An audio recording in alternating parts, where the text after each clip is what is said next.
Welcome to Bahuvu news. ముందుగా bulletin లో headlines.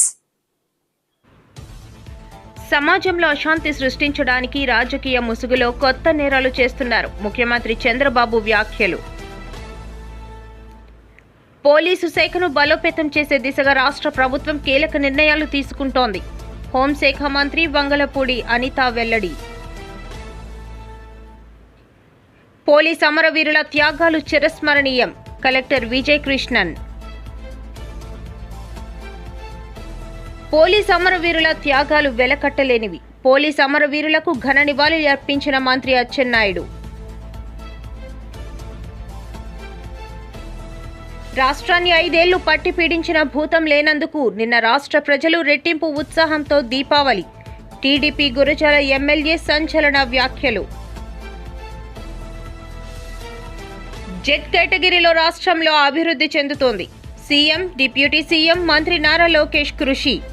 MP Kalisetti Appalanaidu. Narsipatnam area ఆసుపత్రి వద్ద ఆందోళన చేస్తున్న జెడ్పీటీసీ నూకరాజు కుటుంబ సభ్యులను పరామర్శించిన గుడివాడ అమర్నాథ్. సమాజంలో అశాంతి సృష్టించడానికి రాజకీయ ముసుగులో కొత్త నేరాలు చేస్తున్నారని ముఖ్యమంత్రి చంద్రబాబు వ్యాఖ్యానించారు. మంగళగిరి ఏపీఎస్పీ బెటాలియన్ లో జరిగిన పోలీస్ అమరవీరుల దినోత్సవ కార్యక్రమంలో సీఎంతో పాటు హోంశాఖ మంత్రి అనిత, డీజీపీ హరీష్ కుమార్ గుప్తా హాజరయ్యారు. ఈ సందర్భంగా సీఎం కీలక వ్యాఖ్యలు చేశారు. మంచి పేరు తెచ్చుకున్నారు. ప్రమాదం కావచ్చు, నేరం కావచ్చు, విపత్తు కావచ్చు, కరోనా లాంటి మహమ్మారి కావచ్చు, ముందుండి ప్రజల కోసం మొదటి అడుగు వేసేది పోలీసులే. మీ కుటుంబాలకు సమయం ఇవ్వరు, మీ పిల్లలతో గడపలేరు, ఎప్పుడు ఎటు పరిగెత్తాలో తెలియదు. పండగైనా, పబ్బం అయినా, ఎండ అయినా, పగలైనా, రాత్రి అయినా ప్రజల కోసం పరుగులు పెడతారు. ఎప్పుడు విధులకు వస్తారు. విధుల కోసం కుటుంబాన్ని వదిలి వస్తున్న మీకు తమ సంతోషాలను త్యాగం చేసి మీకు సహకరిస్తున్న మీ కుటుంబ సభ్యులందరికీ శిరస్సు వంచి నమస్కారాలు తెలియజేస్తున్నా, సెల్యూట్ చేస్తున్నా. హెల్మెట్ ధరించమని ప్రచారం చేస్తారు. డ్రగ్ వద్దు బ్రో చాటి చెప్తారు. మద్యం తాగి బండి నడపవద్దని హితం పలుకుతారు. స్పీడ్ థ్రిల్స్ బట్ కిల్స్ అని కామెంట్ చేస్తారు. ఇవన్నీ ఎవరి కోసరం? ప్రజల కోసమే. మన కుటుంబ సభ్యులు ఎలా మన గురించి ఆలోచిస్తారో ఆ విధంగా ఆలోచించి మన రక్షణ కోసం అనునిత్యం రోడ్డు మీద ఉండే పనిచేసే వాళ్ళు పోలీస్ సోదరులు. అందుకే వారంటే నాకెంతో అభిమానం.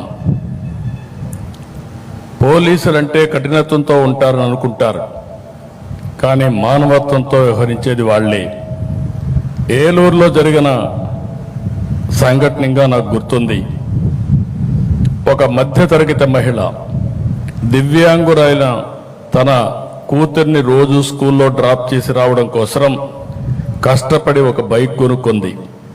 కానీ ఎవరో ఆ బైక్ దొంగతనం చేశారు. దీంతో బిడ్డను స్కూలుకు పంపలేక ఆ తల్లి ఎంతో ఆవేదన చెందింది. ఏలూరు పోలీసులు కష్టపడి ఆ దొంగను పట్టుకుని బైక్ తిరిగి ఆమెకి ఇచ్చారు. అప్పుడు ఆ తల్లి ఆనందం చూడాలి. అది నిజమైన పోలీస్ అంటే, అదే నిజమైన మానవత్వం. మొన్న విజయవాడలో పేద పిల్లలు చెప్పులు లేకుండా వెళుతుంటే అక్కడ చూసిన Penamaluru police station head constable Venkataratnam గారు పిల్లలకు అక్కడికక్కడే చెప్పులు కొనిపెట్టి పంపారు. నేను చెప్పేటి మాత్రం కొన్ని ఉదాహరణలే.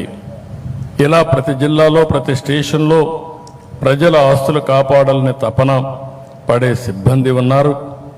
మానవత్వంతో స్పందించే పోలీస్ అధికారులు కూడా ఉన్నారు. నేడు నేరాల తీరు మారుతా ఉంది. క్రిమినల్స్ బాగా అప్డేట్ అవుతున్నారు. మరి వారి ఆట కట్టించాలంటే మీలో మరింత అప్డేట్ వర్షన్ ఉండాలి. పోలీస్ శాఖను బలోపేతం చేసే దిశగా రాష్ట్ర ప్రభుత్వం కీలక నిర్ణయాలు తీసుకుంటుందని హోంశాఖ మంత్రి వంగలపూడి అనిత వెల్లడించారు. ఈ రోజు మంగళగిరిలోని ఏపీఎస్పీ బెటాలియన్ లో నిర్వహించిన పోలీస్ అమరవీరుల సంస్మరణ దినోత్సవం కార్యక్రమంలో ఆమె ముఖ్యమంత్రి డీజీపీతో కలిసి పాల్గొన్నారు. ఈ సందర్భంగా మంత్రి అనిత మాట్లాడుతూ దినం సందర్భంగా ఈరోజు ఒక సాధారణ సంస్మరణ దినం కాదు, దేశ భద్రతకు అదేవిధంగా రాష్ట్ర భద్రతకు మరియు ప్రజారక్షణకు పోలీస్ వ్యవస్థ చేసిన అపూర్వమైన త్యాగానికి చిహ్నమైన పవిత్రమైన రోజు. 1959 అక్టోబర్ 21న లడఖ్లోని అత్యంత క్లిష్టమైన వాతావరణంలో మంచు పర్వతాల మధ్య చైనా దురాక్రమణదారులను ఎదుర్కొని వీరమరణం పొందిన 10 మంది సాయుధ పోలీస్ అమరవీరుల స్ఫూర్తిని ఈరోజు మరొకసారి మనందరం కూడా గుర్తు చేసుకుంటున్నాం. పోలీస్ అంటే ఒక ధైర్యం, పోలీస్ అంటే ఒక బాధ్యత, పోలీస్ అంటే ఒక త్యాగం. ఈ పోలీస్ వృత్తిలో అడుగు పెట్టిన రోజు నుంచి కూడా ప్రాణాలను సైతం లెక్క చేయకుండా ప్రజాసేవే పరమాధేయంగా మీరందరూ చేస్తున్న కృషికి మరొకసారి మీ అందరికీ కూడా పాదాభివందనం చేయాలి. ఎందుకంటే ఒక పక్క నుంచి వృత్తి ధర్మం నిర్వర్తిస్తూ ఒక పక్క నుంచి ప్రజాసేవనే సాధారణ సేవ కాకుండా ప్రజాసేవే మీకు పరమావధిగా భావించి ప్రజల కోసం రాత్రి పగళ్ళు పనిచేసే పరిస్థితి మన పోలీస్ డిపార్ట్మెంట్ వాళ్ళకి. రాష్ట్రంలో ప్రజలందరూ కూడా దేశంలో ప్రజలందరూ కూడా ప్రశాంతంగా ఉన్నారు అంటే పైన పోలీస్ అనే వ్యక్తి మా గురించి పనిచేస్తున్నారు, మా భద్రతకు రక్షణ వలయంగా నిలబడ్డారు అని ఒకే ఒక ధైర్యంతో ఈరోజు ప్రజలందరూ కూడా ఉండే పరిస్థితి. అదేవిధంగా రాష్ట్రంలో ప్రజలందరూ పండగ వాతావరణంలో ఉంటే మీరు మాత్రం విధి నిర్వహణలో రోడ్డు మీద ఉండే పరిస్థితి. అయినప్పటికీ కూడా మీ కుటుంబ సభ్యులకి ఈ సందర్భంగా అందరికీ కూడా ధన్యవాదాలు తెలియజేసుకోవాలి.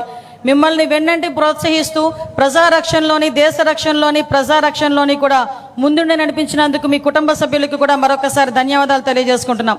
మరి ముఖ్యంగా గౌరవ మాన్యశ్రీ ముఖ్యమంత్రి నారా చంద్రబాబు నాయుడు గారు విజనరీ లీడర్ ఈరోజు రాష్ట్ర అభివృద్ధి సంక్షేమ కార్యక్రమాల్లో ముందుండడమే కాకుండా అనేకమైన పెట్టుబడుల కింద మన రాష్ట్రానికి తీసుకురావడంలో ముందుండి నడిపిస్తున్నారు. ఈరోజు రాష్ట్రానికి పెట్టుబడి రావాలన్నా, అభివృద్ధిలో ముందుకెళ్లాలన్నా, సంక్షేమం సక్రమంగా జరగాలన్నా కూడా ఈరోజు మనందరం కూడా ప్రజలందరూ కూడా నిర్భయంగా భద్రత పటిష్టంగా ఉండే పరిస్థితి ఉండాలి. దానికి ప్రత్యేకంగా మన ముఖ్యమంత్రి గారి నాయకత్వంలో డీజీపీ గారి సారథ్యంలో మన ఆంధ్ర పోలీస్ నేర నియంత్రణలోనే కాకుండా తమ బాధ్యతను నేర పరిశోధనలో కూడా సమర్థవంతంగా నిర్వహించే పరిస్థితి కనిపిస్తూ ఉంది.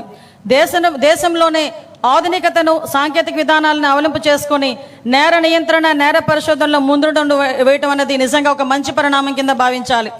పర్టికులర్గా ఎప్పుడూ కూడా మహిళా రక్షణే దేశ రక్షణగా ఎక్కువగా భావించే వ్యక్తి, మహిళా రక్షణకి పెద్దపీట వేసే వ్యక్తిగా ప్రతిసారి కూడా తన అడ్మినిస్ట్రేషన్లో మహిళలను రక్షణగా ఉంచాలి, భద్రతగా ఉంచాలి, భరోసాగా ఉంచాలి. మహిళల ఎంపవర్మెంట్ అనేది దేశం తాలూకా అభివృద్ధికి సూచికగా నిలుస్తుందని నమ్మిన వ్యక్తిగా గౌరవ ముఖ్యమంత్రి గారు మహిళా రక్షణ దిశగా ముందు అడుగేయడం మనందరికీ కూడా తెలుసు. ఈరోజు శక్తి యాప్ని మనం ముందుంచి అదేవిధంగా శక్తి టీములను ముందుంచి నడిపించడమే కాకుండా ఉమెన్ ప్రొటెక్షన్కి సపరేట్గా ఒక సెల్ని ఏర్పాటు చేసి ఒక ఐసీ ర్యాంకర్ వ్యక్తిని కూడా ఈరోజు దానికి నియంత్రించే పరిస్థితి కూడా ఈరోజు మనందరం కూడా చూస్తున్నాం. ఈ మహిళా రక్షణ విషయంలో ఎక్కడా కూడా ఎటువంటి చిన్న నిర్లక్ష్యానికి గురి కాకుండా మహిళల మీద నేరం చేయాలన్నా, మహిళల మీద అఘాయిత్యం చేయాలన్నా కూడా భయపడే పరిస్థితి ఈరోజు మనందరం కూడా తీసుకొచ్చే పరిస్థితి తీసుకొచ్చినందుకు ప్రత్యేకంగా పోలీస్ వ్యవస్థకి కూడా ధన్యవాదాలు తెలియజేసుకుంటున్నా. పోలీస్ అమరవీరుల త్యాగాలు చిరస్మరణీయం. కలెక్టర్ విజయ్ కృష్ణన్ నేటి నుంచి జాతీయ ఏకతా దివాస్ వరకు అమరుల వారోత్సవాలు. ఎస్పీ తుహిన్ సిన్హా. ప్రజల భద్రత కోసం తమ ప్రాణాలను ఫణంగా పెట్టిన పోలీసు అమరవీరుల త్యాగాలు చిరస్మరణీయాలని అనకాపల్లి జిల్లా కలెక్టర్ శ్రీమతి విజయ్ కృష్ణన్ ఐఏఎస్ అన్నారు. పోలీస్ అమరవీరుల సంస్మరణ దినోత్సవం సందర్భంగా అక్టోబర్ 21న జిల్లా పోలీస్ కార్యాలయ ప్రాంగణంలో ఘనంగా జరిగిన కార్యక్రమంలో ఆమె ముఖ్య అతిథిగా పాల్గొన్నారు. కలెక్టర్ ప్రశంస. ఈ సందర్భంగా కలెక్టర్ మాట్లాడుతూ పోలీసు ఉద్యోగం కఠినమైనదైనా అపారమైన సమర్పణతో కూడినది. ప్రజల రక్షణ కోసం నిస్వార్థంగా కష్టపడుతున్న ప్రతి పోలీస్ సిబ్బందికి నా అభినందనలు. శాంతి భద్రతల కోసం అంకిత భావంతో పనిచేస్తున్న పోలీసులు ప్రశంసనీయులు. అమరులైన పోలీస్ సిబ్బందిని స్మరించుకోవడం మనందరి బాధ్యత. వారి కుటుంబాలకు నా ప్రగాఢ సానుభూతి తెలియజేస్తున్నాను అని అన్నారు.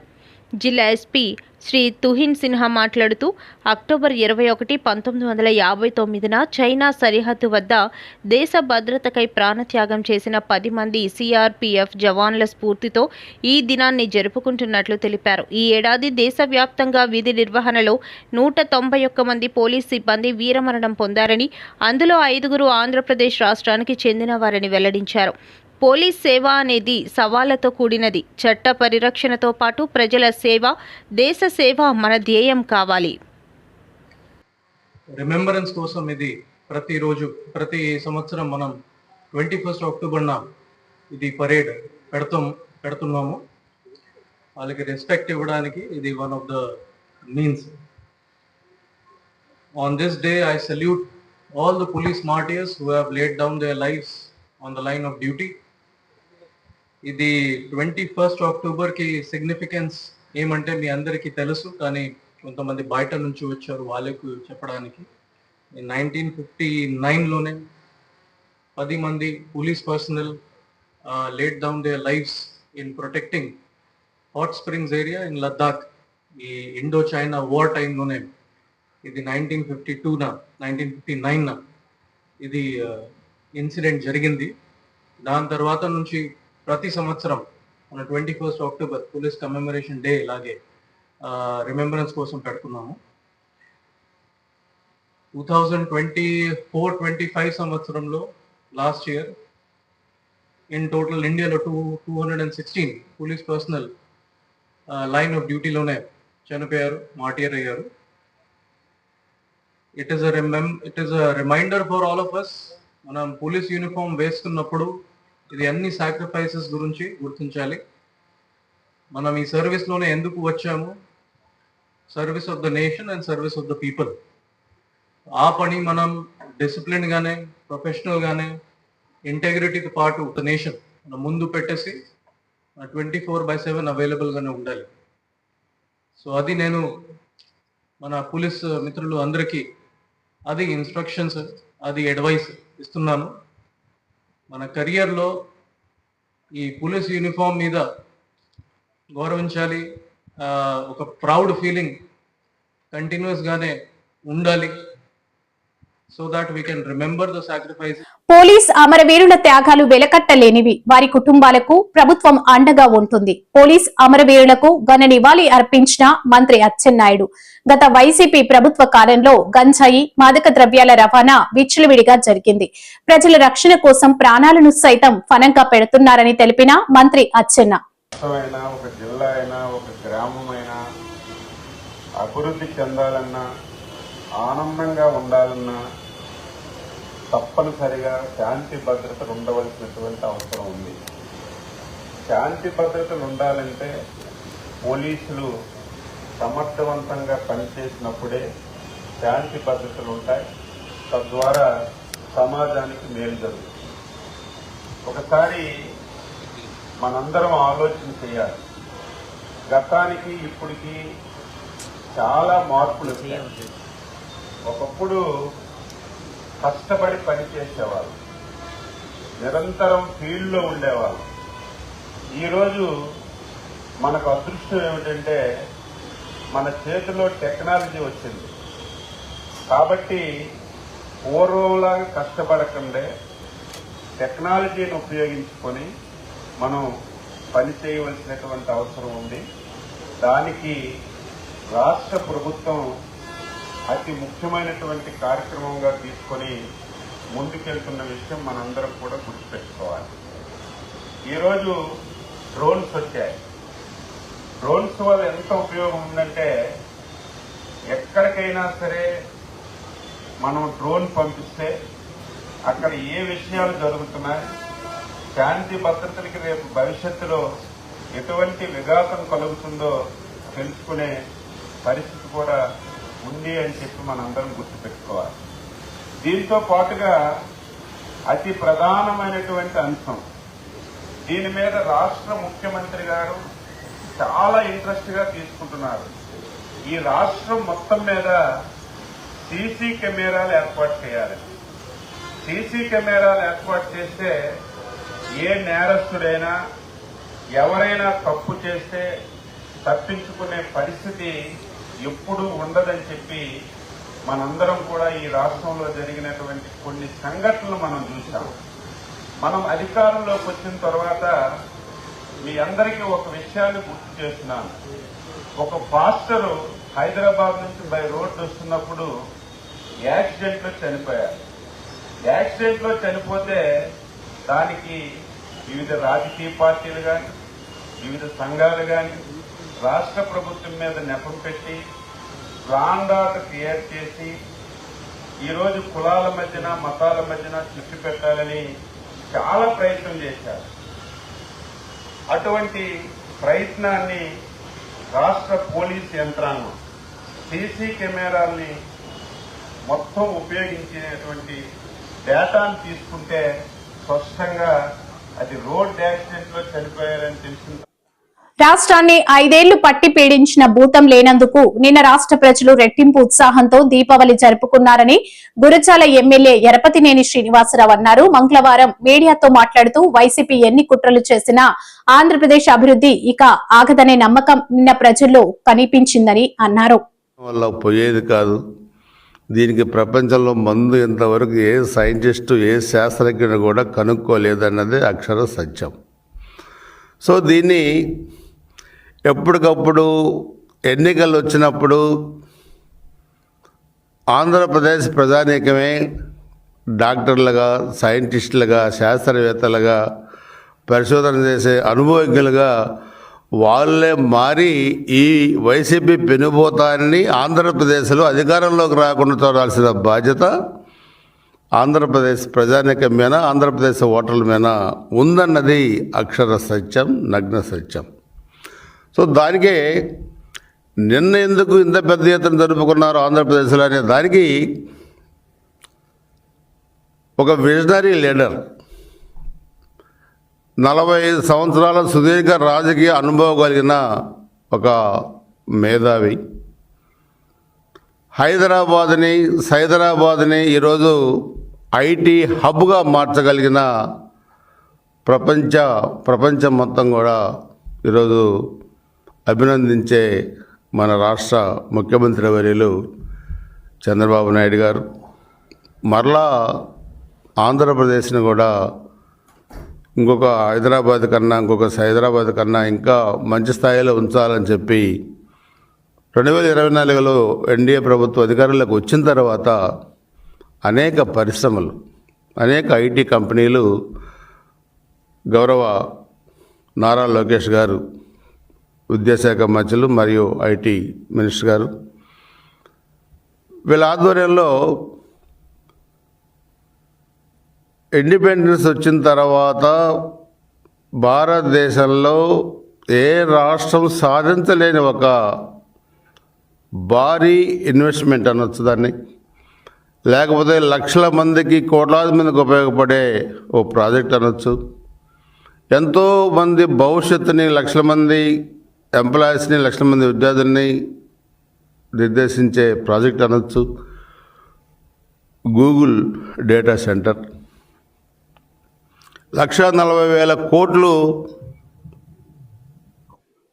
జడ్ కేటగిరీలు రాష్ట్రంలో అభివృద్ధి చెందుతుందని ఎంపీ కలిశెట్టి అప్పలనాయుడు పేర్కొన్నారు. మంగళవారం శ్రీకాకుళం టీడీపీ కార్యాలయంలో ప్రెస్ మీట్ నిర్వహించారు. ఎయిర్పోర్టు, జాతీయ రహదారుల అభివృద్ధి, విశాఖపట్నంలో గూగుల్ డేటా సెంటర్ ఏర్పాటుకు సీఎం, డిప్యూటీ సీఎం లోకేష్ కృషి ఎనలేనిదని పేర్కొన్నారు.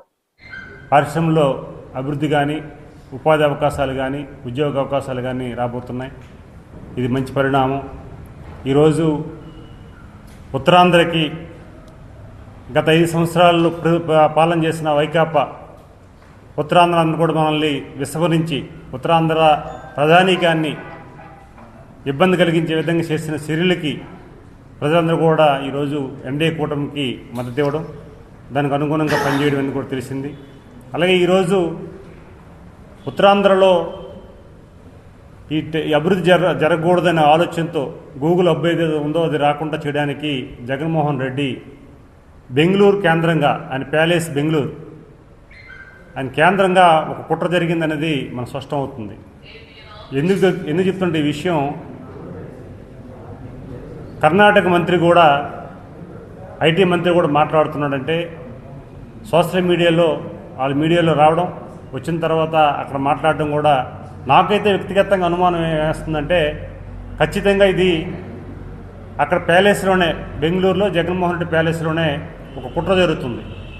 ఆంధ్రప్రదేశ్ అభివృద్ధి ఆగిపోవాలి, ముఖ్యంగా ఉత్తరాంధ్రలో వచ్చిన గూగుల్ హబ్ని రద్దు చేసే విధంగా, అడ్డుకునే విధంగా ఒక ప్రయత్నం అయితే చేస్తున్నారు. అయితే జరగదు. సాక్షాత్ ప్రధానమంత్రి గారు ఆశీస్సులతో ఈరోజు చంద్రబాబు నాయుడు గారిపై నమ్మకంతో ఈరోజు ప్రభుత్వం గూగుల్ సంస్థ వాళ్ళు ముందుకొచ్చి వారు ఎటువంటి కండిషన్ లేకుండా ఈరోజు మనకి ఆ సంస్థ రావడం జరిగింది. అయితే నాకు అనిపిస్తుంది, ఈ అబ్జర్వేషన్ చేస్తుంటే వీళ్ళు చేసిన సోషల్ మీడియాలో అలసలు కానీ, లేకపోతే జగన్మోహన్ రెడ్డి అక్కడ బెంగళూరు ప్యాలెస్లో జరుగుతున్న వ్యవహారాలు కానీ, అక్కడ సంబంధించిన వ్యవహారం ఇదంతా కుట్ర జరుగుతున్న ఒక ఆలోచన. ఏది జరిగినా సరే ఆంధ్రప్రదేశ్ అభివృద్ధి అనేది మాత్రం మీరు ఎవరితో చేతి కలిపినా సరే ఆగేది ఉండదు. మా నర్సీపట్నం ఏరియా ఆసుపత్రి వద్ద ఆందోళన చేస్తున్న జెడ్పీటీసీ నూకరాజు కుటుంబ సభ్యులను మాజీ మంత్రి వైసీపీ జిల్లా అధ్యక్షుడు గుడివాడ అమర్నాథ్ పరామర్శించారు. ఈ సందర్భంగా ఎమ్మెల్యే విశ్వేశ్వరరాజు జరిగిన ఘటనను అమర్నాథ్ వివరించారు. నూకరాజు కుటుంబ సభ్యులను అమర్నాథ్ వైసీపీ అండగా ఉంటుందని భరోసా ఇచ్చారు. ఇప్పుడు ప్రస్తుత అల్లూరి జిల్లాలో కొయ్యూరు జెడ్పీటీసీ నూకరాజు గారిని అత్యంత కిరాతకంగా చంపినటువంటి విషయాన్ని రాష్ట్రం అంతా కూడా చూసింది. అంటే దేనివల్ల, ఎందుకు, ఏంటి అనేటువంటి విషయాలు పక్కన పెడితే రాష్ట్రంలో లా అండ్ ఆర్డర్ పరిస్థితి ఏంటి అనేటువంటి దానికి ఇది ఒక ఉదాహరణ. రాష్ట్రంలో రమారమి నాకు తెలిసి 550 నుంచి 600 మంది జెడ్పీటీసీలు ఉంటారు. వీళ్ళు దాదాపు 40-50 వేల మందికి రిప్రజెంటేషన్. వీళ్ళు అంటే ఒక ప్రజాప్రతినిధి ఇన్ని వేల మందికి రిప్రజెంట్ చేస్తున్నటువంటి వ్యక్తికి ఈరోజు ఈ పరిస్థితి వస్తే ఇక రాష్ట్రంలో సామాన్యుడి పరిస్థితి ఏంటి అనేటువంటి దానికి రాష్ట్ర ప్రజలందరూ కూడా ఆలోచన చేసుకోవాల్సినటువంటి దానికి ఇది ఒక ఉదాహరణ. లా అండ్ ఆర్డర్ ఎంత క్షీణించిపోయిందో, లా అండ్ ఆర్డర్ అంటే కనీసం బయలుదేరినటువంటి పరిస్థితుల్లో ఈరోజు రాష్ట్రంలో ప్రతి ఒక్కరు ఇటువంటి చర్యలు పాల్పడేటువంటి ప్రతి ఒక్కరికి మనం ఎవరినైనా చంపేసినా, ఎవరినైనా రేప్ చేసినా, ఎవరినైనా రేప్ చేసి కాల్చి చంపేసినా, ఎవరినైనా కిడ్నాప్ చేసినా ఈ లా అండ్ ఆర్డర్ మనల్ని ఏం చేయలేదు, ఇది పటిష్టంగా ఈ రాష్ట్రంలో లేదు అనేటువంటి ధైర్యాన్ని ఇటువంటి సంఘటనలన్నీ కూడా కల్పిస్తూ ఉన్నాయి.